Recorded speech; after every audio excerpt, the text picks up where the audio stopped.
Hello and welcome back to the latest episode of the Massive None podcast. I'm your host, Stephen Murphy. It is a pretty average Wednesday night here in Galway. Or sorry, Tuesday. That's how bad it's gotten. I've completely lost track of all days. But I'm joined by Jonny Byrne from the Atlantic Sports Podcast. Jonny, how are you? Good. Thanks, Stephen, for having me. We've had you on our podcast, and I Yes. appreciate the invitation to come on to yours. I've listened to a couple of your episodes now, and my favourite, I've told you, is the interview with Pat Burke you did a couple of weeks Yes. ago. I thought was really good. So, yeah, great to be on. Thanks for having me. No worries. As I said, I had to repay the favor. But the Pat Burke one was good. In fairness, like when you're editing audio afterwards, you have the audio waves. With Pat Burke, all you have to do is just let him talk. He's just brilliant. Like I think Yeah. I probably said 10 words the whole podcast, but that's all I needed to say because he's just that good. But obviously Atlantic Sports Podcast, Jonny. If you want to kind of give a synopsis of what these kind of guys do, obviously anyone who's listening that hasn't heard of you guys. Absolutely, yeah. It'll fall kind of in line with what you cover, Stephen, here, in that we do American sports. When I say we do American sports, that's a bit vague, but we've a podcast weekly on NBA, NFL, and mixed martial arts and the UFC, and we've been doing it since the summer of 2018. So coming up on our 2-year anniversary Oh, now. nice So one. we're taking a bit of a break now, but it's been a weird time for sports over the last couple of weeks with Yeah. stuff being suspended, and the only real thing that's in week in, week out is the UFC. But I'm looking forward anyway to talk about some NBA and NFL news. There's I actually know. some news. I know. Well, we were texting last week about doing a podcast, and Mm. then I was kind of in my head. I was like, obviously, there's stuff to talk about NBA, but NFL there isn't much yet. And then, lo and behold, Cam Newton signs a 1-year deal with the New England Patriots. What was your initial thoughts when you heard this? Obviously, it's massive news, and from my perspective, Cam has been available for quite some time now, but no one seems to be interested. So, what did you think when you heard this news? Yeah, I mean, given the factor from Ireland, Stephen, there's a lot of people in this country that follow the Patriots because of the ties with Boston and stuff. So a lot of people be following the Patriots quite closely. And obviously for sporting reasons, they've made umpteen Super Bowls in the last decade or so. But this is obviously a very new look Pats team because we don't have Tom Brady. We don't have Rob Gronkowski, even though we didn't have him last season. But, it's still a kind of new face of the team. And we were kind of looking for who is going to fill in this quarterback slot. Jared Sidham, if I'm saying his name correctly, was due to be the person starting as the quarterback, and had a couple of reps in with the team. But I think everyone consensus was that he was going to be replaced at some point. They were going to bring in a bigger name, and it just seemed like Cam Newton was kind of floating around in free agency, and the Pats were in need of a starting quarterback. And I wouldn't be surprised even if they do some sort of rotation, because Bill Belichick is very conservative, and it's not the style of quarterback I think that he's used to working with, because he's worked with Tom Brady nearly all his career over the last 2 decades anyway. So yeah, it's great. I guess from a kind of Cam Newton point of view, then it's obviously exciting for him to be coming into such a big franchise like the New England Patriots, and the history of winning. And for him, he kind of got a raw deal, I think, in Carolina, having been taken over the starting quarterback job. I think he was injured primarily, but I think there was maybe underlying reasons for why he wasn't starting on that team, and maybe some contract issues there. But it seems like a bit of a steal for the Patriots. How do you feel about it?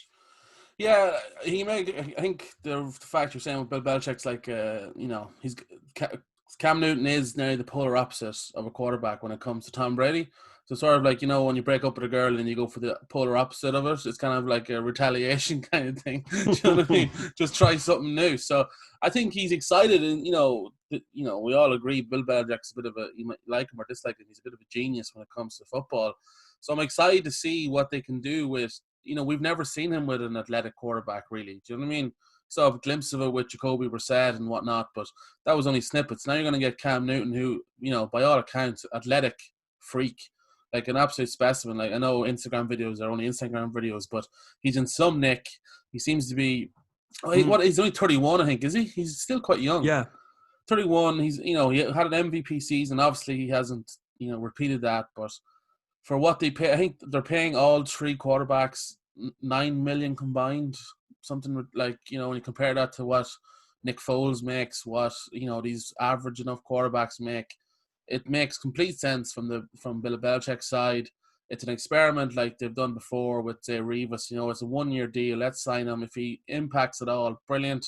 If he doesn't, we move on like everything else the Patriots do. But I'm excited to see what it looks like, because especially in modern day NFL, with the likes of Mahomes and Lamar Jackson, having a quarterback who can move outside the pocket, it's just, it's a must these days nearly. So I think it's, I don't know. I've seen a lot of reaction, and people are very low on Cam Newton, and I part of me gets it, but I'm also, for the price they paid to get a former MVP, a former Super Bowl quarterback. I know he was very bad in that Super Bowl, but still, he got to the Super Bowl. I don't see any negatives to this at all. Yeah, I mean, from a financial point of view, it's very low risk, high reward in Yeah, terms of the kind of contribution they're giving out. And you mentioned that there, the three quarterbacks making, next to nothing between themselves.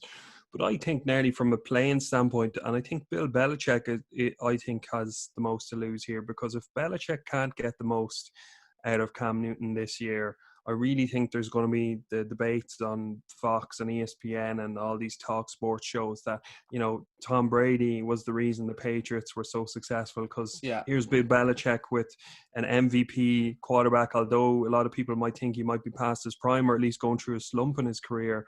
A lot of heat is going to come on Bill Belichick if he doesn't make this work. So I think, financially, yes, they don't have much to lose, but I think given the fact that they've brought in kind of such a high profile name into a team that has a history of being in deep in the playoffs every year, if that doesn't happen again next year, I think a lot of this falls on Belichick. I don't know how you feel about yeah. that. Especially if the Bucks, go like 12-4 or 11-5, or Yeah. and Brady looks good. It's not gonna, and like people who think that Belichick doesn't care about his legacy, he definitely does. He wants to absolutely ram this down Brady's throat. But I saw a good thing today, and I wanted to quiz you on it. So obviously, Vegas, the betting odds. What do you think? So the Patriots win total over under was 9 before signing Cam Newton. What do you think it went to after signing Cam Newton? Ooh, this is interesting. I love This, over unders. so do I. I love them. Yeah. And it's kind of straightforward enough, given the fact there's whatever 16, or is there, what's his name? Is there 17 games this upcoming uh, season? no, I think this year they're still with 16. I think, isn't it? I think Okay. maybe the following year they're going to 17 or 18. Yeah. Yeah, I think because of Corona and all that. But Yeah. yeah, if they were at 9, I'd have to imagine they're at 11 now. No, 9.5. right? So not a big increase at all. So this is what I'm saying. Like Vegas, who are normally pretty spot on with these sort of things, they don't see that much of an addition with Cam. So this is why I was kind of saying, like, I'm looking at the pros and cons. I can only see really pros, but Vegas, who are again don't make money from being wrong, I only see it as a half a game bump. So I don't know Right. if they're putting the fact that Stidham's going to play games maybe at the start, and then maybe Cam will only play a certain amount of games, and you never know with Belichick. Brian Hoyer might get a bloody game. You never know. But Mm. I just found that fascinating. I couldn't believe it that was only the bump. So that was insane. I did some.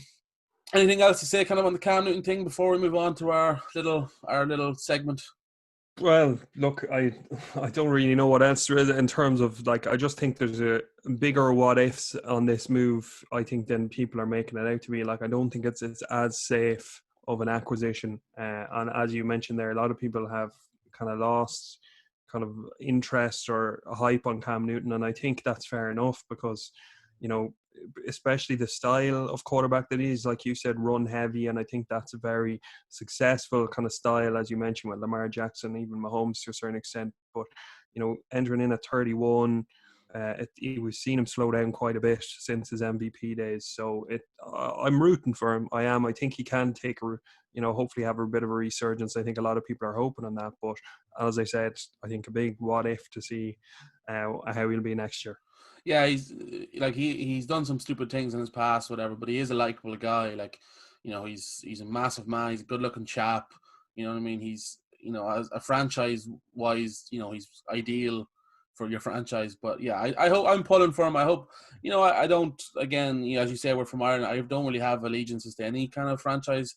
I don't dislike the Patriots like a lot of people do. So I'm interested to see how they get on. I'm interested to see how the Bucks get on with with Tom Brady and Gronk. Mm.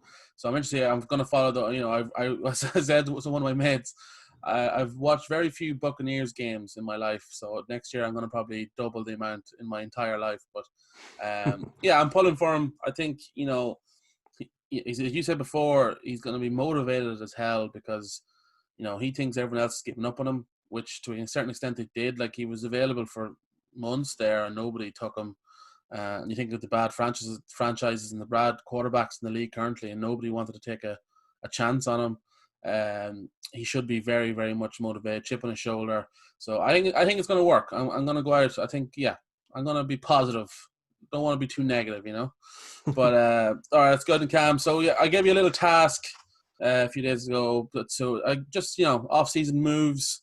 Obviously, it's been quite the long off-season so far, but I wanted just to pick your top kind of three that you think either would make a massive difference or just that you like personally. So I have three as well. So we'll go and you go first and I'll go next, and then we'll so that we don't say the same trades. Absolutely.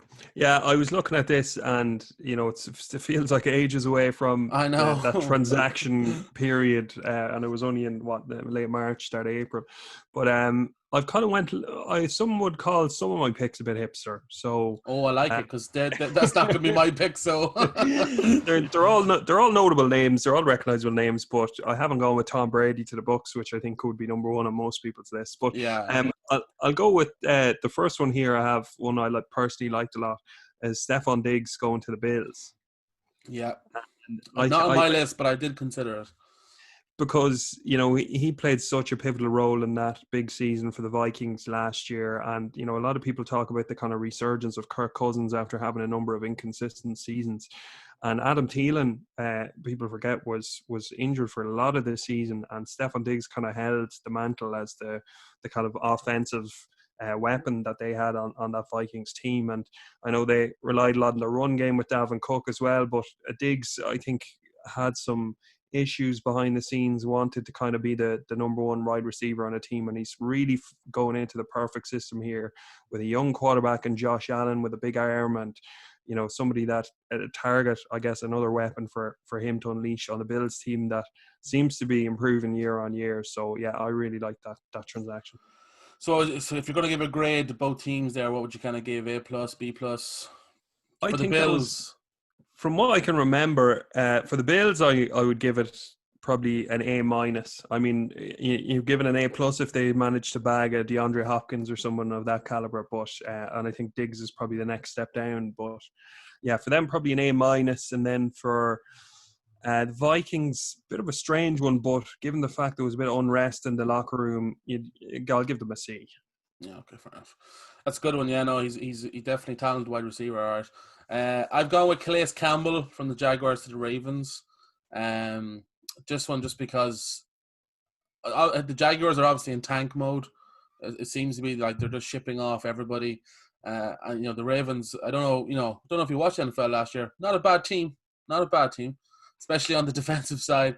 I did some stats. Like Ravens last year were fourth in fewest yards, like giving away fewest yards, fifth in giving away the fewest rushing yards.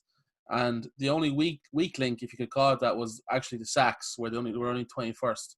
So that's getting Calais Campbell from the Jaguars, who is sack machine and also just pass rush monster. And all they gave away was a 5th round pick. I think that's an absolute steal for the Ravens. From them side, I give that solid like A-. You're bolstering your defense that was already amazing last year, and you still have Lamar Jackson on the the other side, which there's still question marks in some areas when it comes to the playoffs over Lamar, but no doubt about it, they're going to be like 13, 14 wins maybe. I would say that was definitely A- from the Ravens. And Jaguars, it's a low, I would say like C or D. Don't even, if they're tanking, then they're going to have to get rid of boys. I understand that. So I'll be D+. I'll go with that. All right, give us your second pick, Johnny. So I had that on my list. So I've just researched. Robbed one. So just research an extra one now, just so I can make up the 3. Yeah. This is probably a bit of a different one and very hipster, but I've gone for the Cowboys franchise tag and Dak Prescott. Oh, I wanted to actually touch on this. So yeah, okay, that's a good one. That's a good one. Go ahead. So just from a kind of, I guess, performance standpoint, I think he really came into his own last year, Dak Prescott, as a quarterback, and it really kind of the shift of the kind of offensive burden on that team went, originally. I mean, the Cowboys, Ezekiel Elliott. There we go. So it's been so long since we talked NFL. I The name's know, gone yeah. out of my head. I know.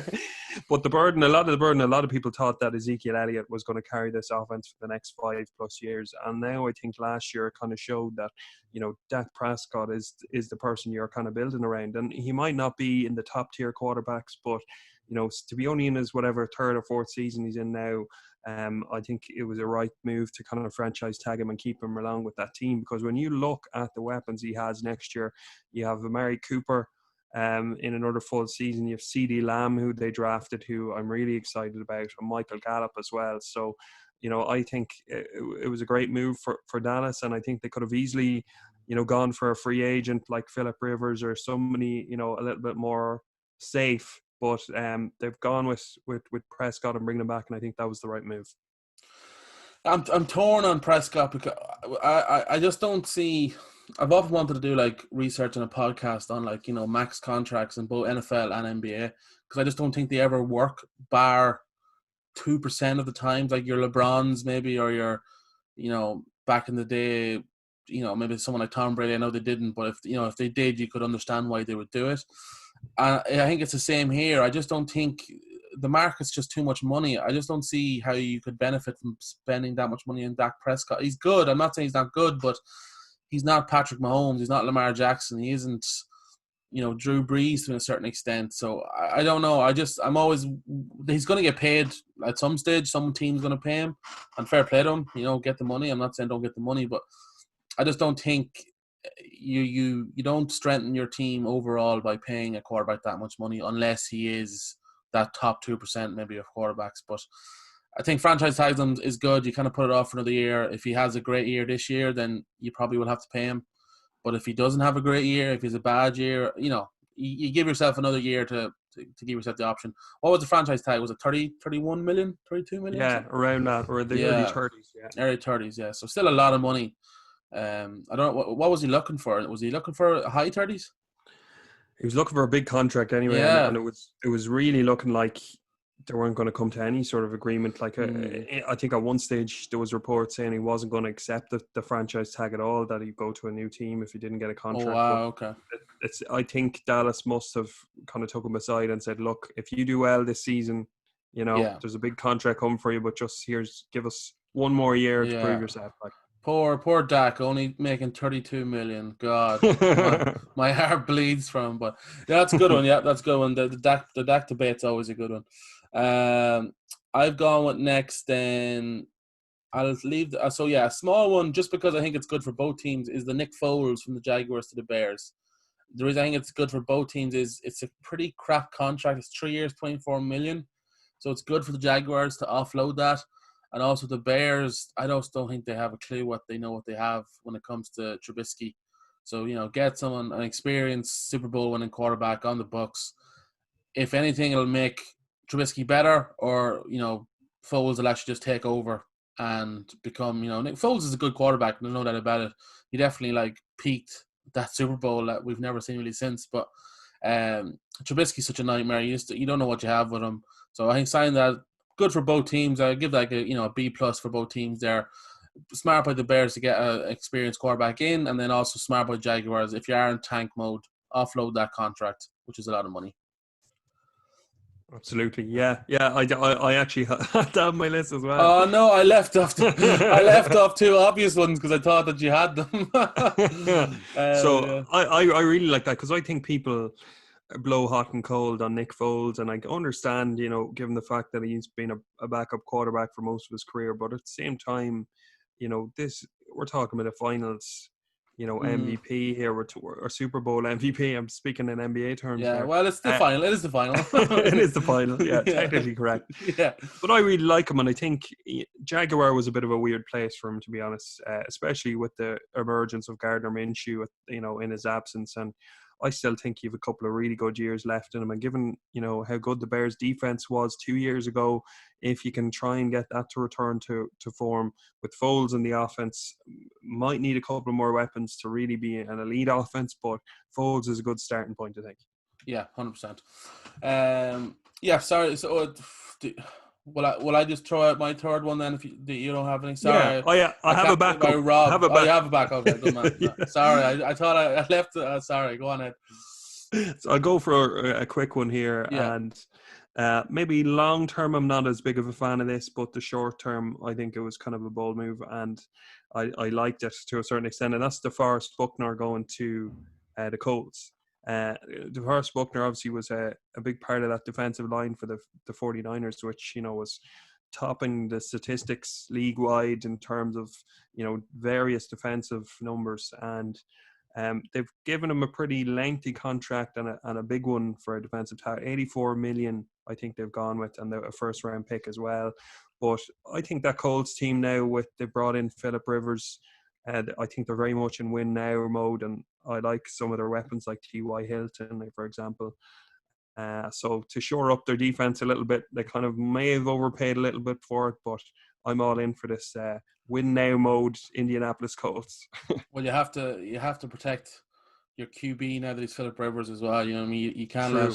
you can't be letting him hit the deck too many times. But what's your No. views on Phillip Rivers? Do you think he still got it?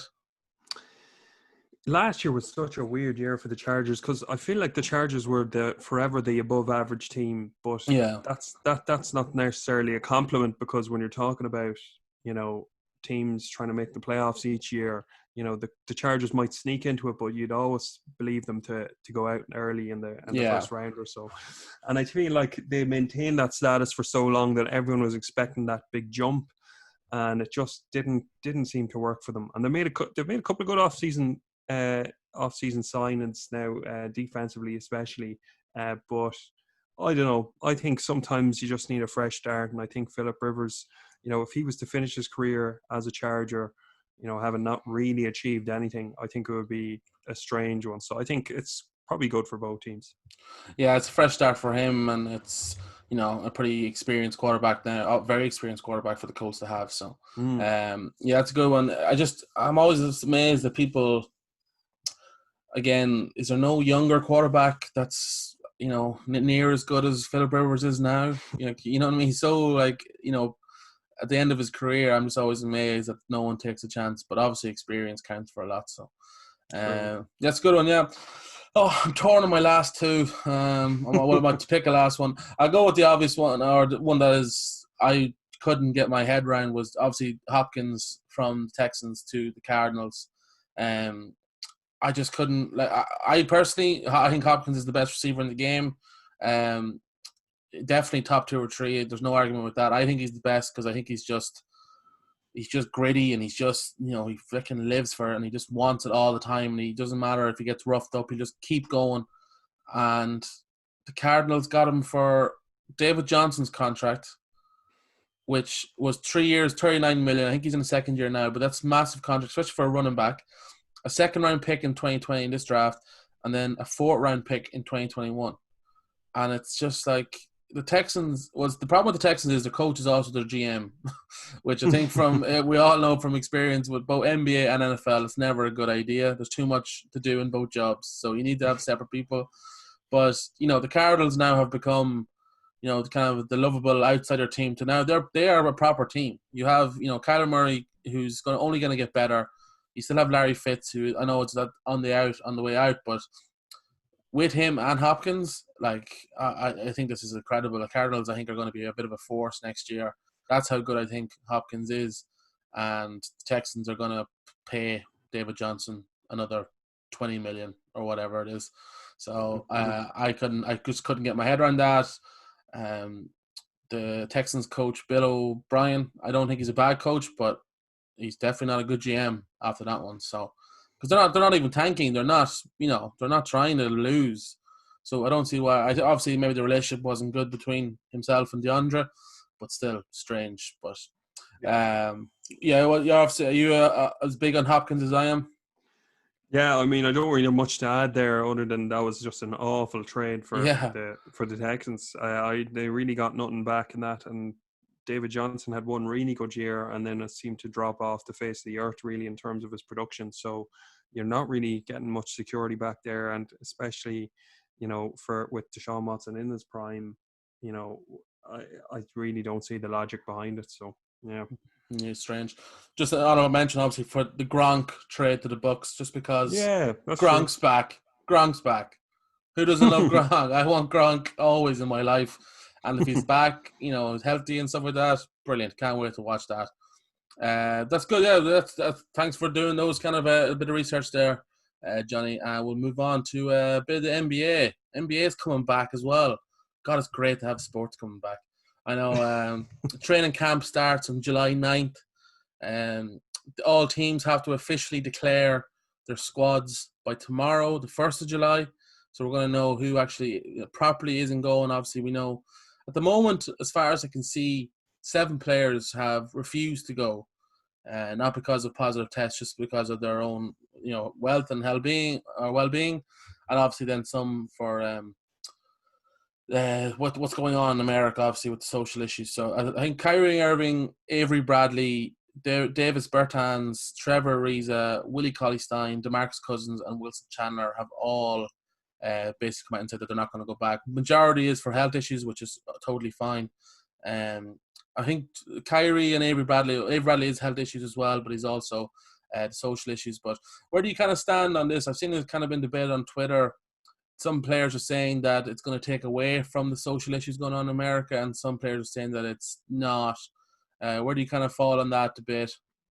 Well, it's a good question, and I think it's a question, I guess, better served by the people directly affected, if you get what I mean. Yeah, Like, yeah, of course. Yeah, we've spoken about it on our podcast about the kind of social unrest and how the NBA is, I guess, one of the more player forward leagues in dealing with these type of issues. So I feel like the league approached it really well, and their response to players being like, look, they're understanding if players do want to sit out, and I think a lot of fans are understanding as well. I think a lot of fans are empathetic to what's going on over there, and if they feel that especially someone like Kyrie Irving and his stature. I mean, Kyrie is a top 25 player in the league, and if nearly all of the black top 25 athletes in the NBA sat out, I'm sure there'd be huge repercussions. Like, so, yeah, his logic is correct, and I don't always agree with Kyrie Irving, but I think it's a bold statement and a very worthwhile one. But if you're talking about the kind of pullouts such far, I have a bit of well, not a conspiracy, but a bit of Oh, love a, it. I've a bit of, it's not related to what we've just been talking about, but just the trend of players dropping out. So you mentioned a couple of people there, for family reasons and for health reasons, pulling out. I think Willie Cauley-Stein in particular, I think has some sort of blood condition, which Yeah. makes him a little bit more susceptible. But there are actually 1, 2, 3, 4, 5 people on the Nets I've counted that, might not have officially pulled out, but like have said they're not playing. And I'm including Yes. Kevin Durant in Yeah. that conversation. And most recently Spencer Dinwiddie as well, who has tested positive and won't be going in. But, you've no Kyrie Irving and Kevin Durant. Wilson Chandler, you mentioned there, had been getting starting minutes for them before they went into this break. DeAndre Jordan, I think, was the preferred option over Jared Allen, and Spencer Dinwiddie without Kyrie Irving was kind of the driving force in the point guard position. So, like, this is the bones of an NBA team, and the Nets, they have to make some serious signings. But for me, it just shows that they had some sort of team meeting or something, and if someone tests positive or something happens or something's out of line, I think they're all just like, look, let's just write off this season, because it's amazing, isn't it? Yeah, it is. It's incredible the fact that like KD said, like, yeah, I'm not coming back, because there was talk that if they went deep into the playoffs or something like that, that he might have time to come back. And this is my issue with Kyrie, because Kyrie obviously has history of being he's a tad odd in some areas, and Mm-hmm. I think my issue would be with Kyrie, if the Nets were a 1 seed, would he still feel the same? Because the Nets are so far outside now at the moment that it would take obviously a big push, and he knows he hasn't got KD that's maybe it's just the pessimistic in me, especially when it comes to Kyrie. But again, I question. And it's the same reason why I think LeBron hasn't been as vocal, because he knows that he's got a really good chance to win the NBA championship. He's the one seed in the West, so this, and it does make a difference to these people. Obviously, if you're not involved, you're not going to be within a shout. It's easier to focus on the social side of things, because that's most important thing to you two right now. But like LeBron, probably the most important thing to him at the moment is trying to win another championship, because that's who he is. That's what he's born to do. And I think when people say that it's going to take away from it, I can see why people say that. But part of me is like, you're going to be on TV. There's 2 or 3 games a day. Everyone's going to be watching this. No one's going to be not watching the NBA, because it's like one of the only things on. The NBA is doing a thing now where they're allowed to put messages on their jersey instead of their names. So you can do that. Black Lives Matter is going to be on the court, on every court. It's going to be painted onto the court. People also then are going to be missing out on, if you don't play, you're going to be missing out on your wage, your salary.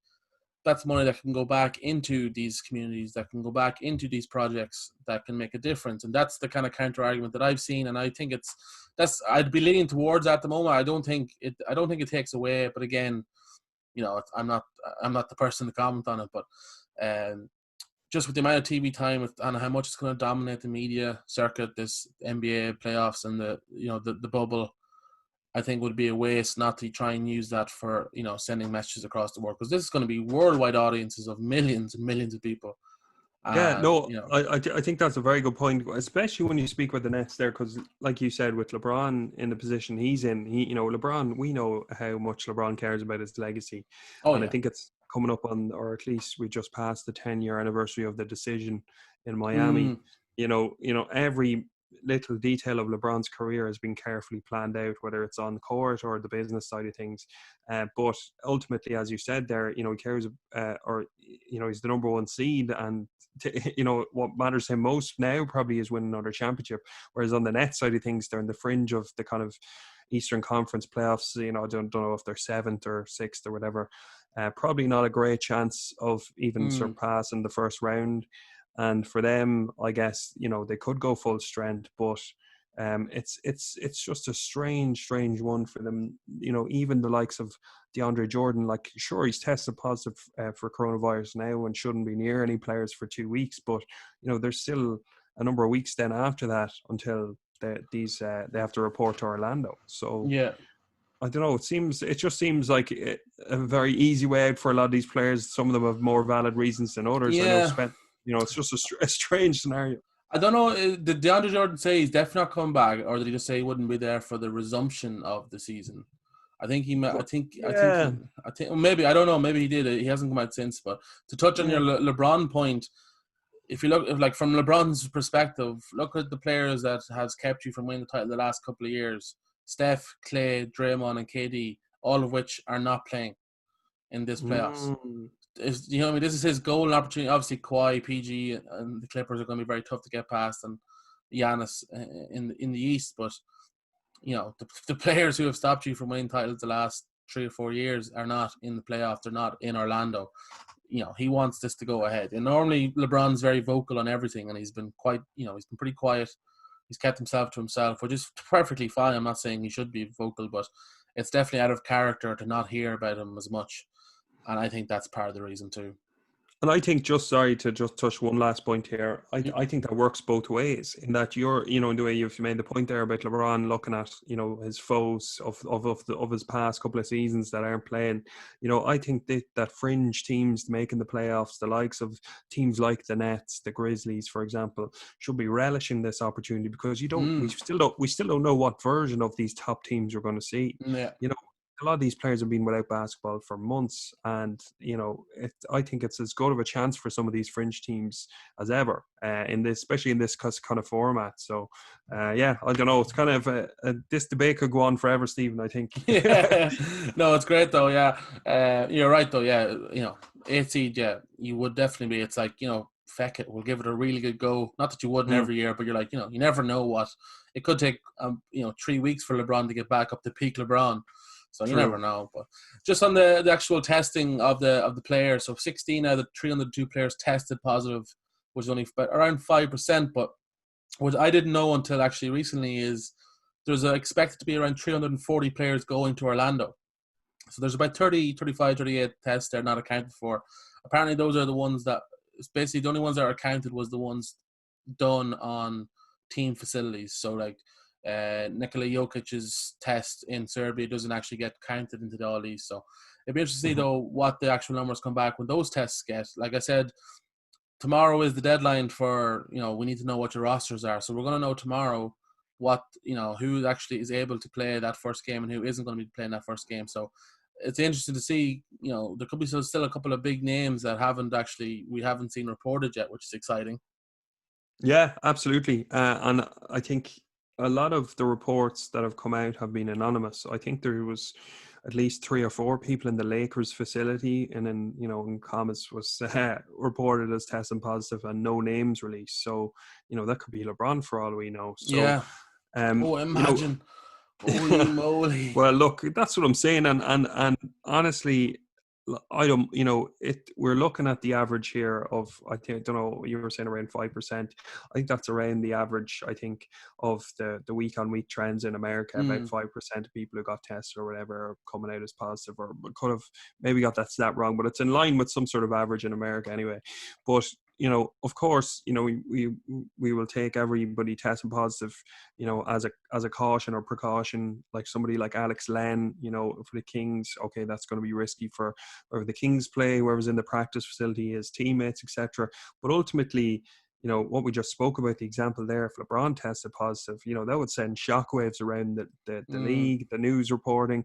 And I think ultimately what it's coming to now, Stephen, is that the bigger players, if they start testing positive, this is where we're really going to see the bigger impact. Because I think it really hit me when I saw Nikola Jokic test positive, and I thought of a Nuggets team, in the playoffs down the stretch, and Nikola Jokic all of a sudden gets pulled from a series because he's tested positive. I feel like we have to get ready for the inevitability that this is going to happen to star players on big teams. Like, if imagine the Milwaukee Bucks without Giannis in the finals. Touch wood that doesn't happen. Poor Giannis at the Bucks. Yeah. But, this is the level of impact, and because it's a controlled environment to a certain extent, but an uncontrollable virus, and what we've seen anyway in the trends of players it's hit, and nobody is, I guess, immune from getting this. And to be honest, what worries me the most is just, yes, it's fantastic to see us kind of build towards the sporting resumption of this league, but this is going to be deeply affected, I think, over the next couple of weeks, especially when people are in such close contact and the situation in America is not improving. I think we could see some big players drop out at crucial stages of the season. Yeah, and in fact, the NBA, I don't know themselves, because I was watching a video with Woj, and they asked him. He basically asked the league about the missing test results, and they just said that they didn't know. It's a gray area, so they don't know themselves. But they're also not trying to lie to us. But like everyone else, they're taking it day by day. They have obviously deadlines. They have things in plan. But if someone comes out positive, they'll try and deal with it the best way they can. I'm sure they're not. As we said before, the NBA compared to the NFL is much more forward thinking. Like, I would be skeptical of the NFL hiding stuff, whereas I wouldn't be with the NBA as much. Purely just down to probably the commissioners, but I think they'll do best by the players, by the staff, and who's actually in the bubble. So I've confidence and I have faith that they will do a good job. And as you said, I hope no one. Well, any player obviously is terrible, but I hope that no one gets pulled out of a big series like that as well. But I think we also have to address the biggest news back, and I saw a disrespectful tweet from you, which which made my blood boil. Is J.R. Smith's back? Woohoo! The Henny God himself is back. What's your beef with J.R. Smith? Look, I'm all on for J.R. Smith being back in the league. And I'm not saying that J.R. Smith doesn't have a role in the league. Of course, J.R. Smith has a role in the league, especially when we're looking towards the whole, 3-point orientated approach to how we play our offense. But look, to me, this guy clearly messed up the start of the playoffs for the Cleveland Cavaliers, the last series he was involved in, and now has been a year off the court. And what is he, 34, 35 years of age Yeah, I'd say so. as well. So essentially, I was seeing it, looking on Bleacher Report is a website I look on quite a lot for just news and information. And I think, they have whatever 20 or 30 slots of news related items or pictures or videos. I think about half of them were taken up by highlights of J.R. Smith back when he was playing for the Knicks almost 10 years ago. Yeah. And I'm Carmelo's just, Knicks. yeah, and I'm just thinking, okay, that's great and all to look back in his career. But, he's not going to go in and posterize somebody the first game he's back. He's going to be a role player on about 9 or 10 minutes a game that might shoot a 3 or 2 per game, depending on whatever. But this is just a chemistry thing. It's an ex-teammate of LeBron. But I'm just do not see much of the hype. I know it's all a bit comical. It's a bit kind of meme-worthy. Yeah, it is. The hype on him. It is. That's the whole thing. It's the memes that he provides, and the Yeah. fact that even a couple of years ago in the finals when he came in on the Segway to the actual building and stuff like that. He's a comedy character stage. But just you made a good point there with the chemistry, and I've seen a good stat.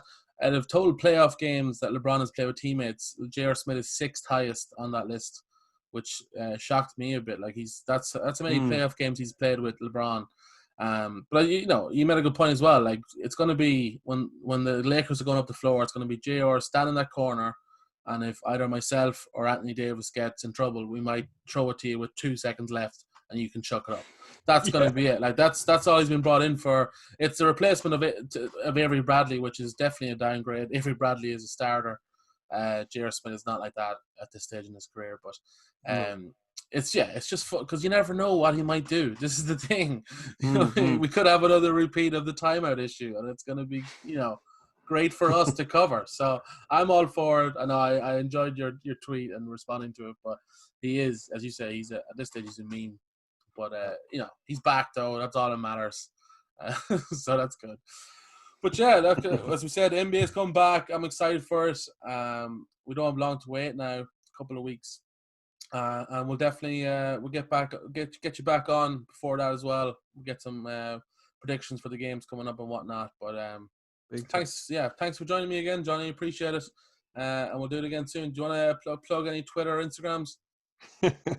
I'm always quiet on the sports related front, I guess, over the next couple of weeks, but I'm hoping to get back into writing a few more articles, especially in the build up to the season. And I'm hoping to kind of watch back some of the games before we went on the break in March, and maybe get a feel for how teams were kind of progressing, because I'm sure a lot of trends and partnerships and stuff on the court can hopefully resume without much hesitation. But I hate to be sitting on the fence as regard to this, Steve, but I think there's God knows what we might see in Orlando, because it's just an absolute circus of an event in ways, because of all the people involved and the kind of risk at play here. But I must say, I feel the NBA have handled it quite well in regards to their statements and the precautions they're taking. So all we can do really as fans is hope for the best and enjoy the basketball we're going to see in a month's time.